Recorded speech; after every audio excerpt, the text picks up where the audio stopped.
ఎడారిలో సెలయర్లో డిసెంబర్ 6వ తేదీ. నేను త్వరగా వచ్చుచున్నాను. ఎవడును నీ కిరీటమును అపహరింపకుండునట్లు నీకు కలిగిన దానిని గట్టిగా పట్టుకొనుము. ప్రకటన గ్రంథం 3వ అధ్యాయం 11వ వచనం.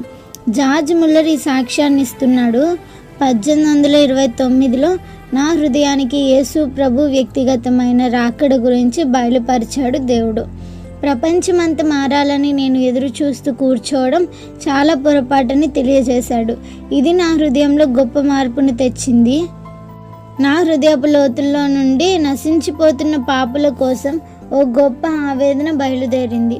సైతాను ఆధీనంలో చిక్కి నిద్రపోతున్న ప్రపంచాన్ని చూశాను. యేసు ప్రభు ఆలస్యం చేస్తున్నాడు కదా, ఈ లోపల నాకు చేతనైనది నేను చెయ్యాలి. నిద్రమత్తులో ఉన్న సంఘాలను మేలుకొలపాలి.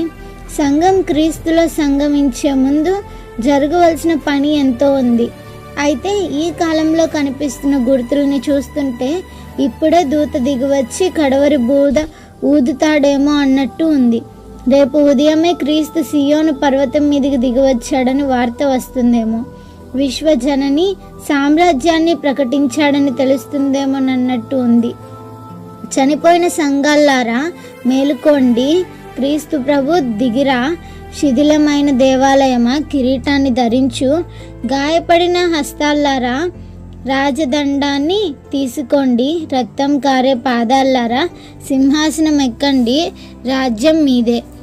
రోజు పనంతా ముగిసిన సాయంత్రపు వేళ సంధ్యకాంతిలో కుంగిపోతున్న సూర్యుని, సంద్రం మీద వింత రంగుల్ని సంభ్రమంగా చూసే వేళ, గంటలు ప్రశాంతంగా గడిచిపోయి నా తలుపులు నీ మది నిండిన వేళ, పిల్లగాలి గలగల వీధిలో నడిచిపోతున్న వేళ, ఈ నిశ్శబ్ద స్తబ్దతలో నా అడుగుల సవ్వడి వస్తుందేమో.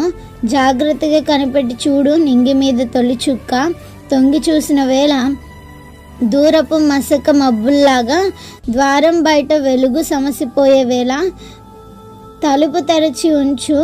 ఈ సంధ్యకాంతిలోనే నేను వస్తానేమో. Praise the lord.